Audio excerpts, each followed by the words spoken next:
Today, Dr. D and I are going to cover upper body posture. So we tend to be forward sitting like this, all right? When we're typing away at our desk or sitting in general. This can cause shoulder pain, chest tightness, mid-back tightness, and neck pain. I know I've experienced all of these things from sitting way too long and not correcting these things so we can then, live without these kind of ailments going on. So the solutions, what we need to do is start to work on a posture. There's certain things, certain muscles that we have to strengthen, and there's certain muscles that we have to stretch. So let's first go over some of those muscles so you get a better idea. Right. So when you're hunched over like this and then looking up, right, like you're on the computer, what we got? We got some weak neck flexors, and then it transitions down to some weak rhomboids right back there into some lower traps. So rhomboids, lower traps, neck flexors, they are weak on us.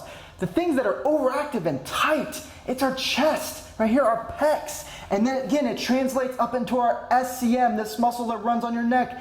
Then muscles underneath your skull right here, suboccipitals, then the upper trap. So if you guys have ever had those knots, like, oh, it's knots in my neck, my traps, they're tight, that might be one of the reasons why. So one of the first things we need to do is strengthen those weak muscles. So there's lots of ways that we can go about this, but let's just give you one exercise that you can take home and start to work on yourself. So first, it's gonna be a wall angel. Feet shoulder width apart, a little out from the wall. First, we want to make sure that we have our head against the wall and we want to put our back against the wall, our shoulders against the wall. So what that's going to require us to do is open up your chest, put your shoulders touching the wall. It's going to open up that chest. What does that do? That's going to activate those rhomboids that we said were weak before. We're going to retract those scaps.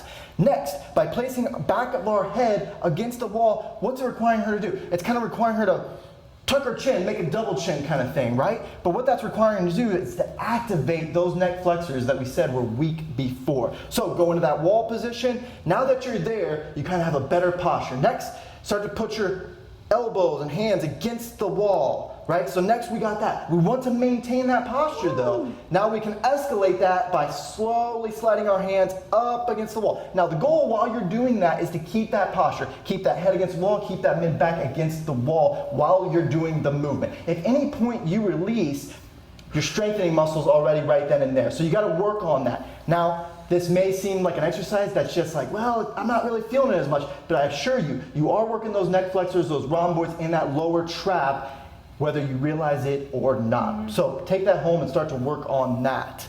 And this is one thing you can do at home, work, gym as a warm-up. Yep. It's very great, and it's a lot more difficult than what it looks too. Yep. Just ensure you keep that core tight so you're not getting that hyperlordosis here. And we can talk about that lower half on another video. Right. So that was great for drawing everything back, right? And getting that nice posture, which is going to overall help our quality of life so much more.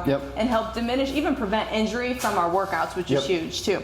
Next up, we're going to work on then stretching a tight common muscle that can really cause us forward leaning and that shoulder pain.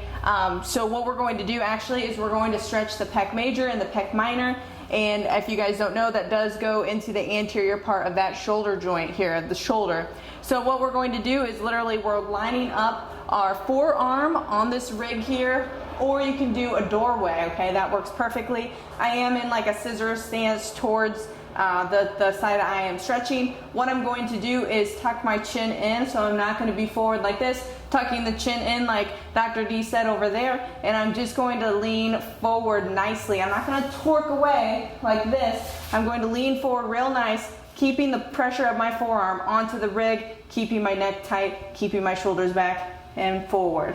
And then I'm going to release, and then we're going to lean forward again, keeping that nice posture that Dr. D went over, and release.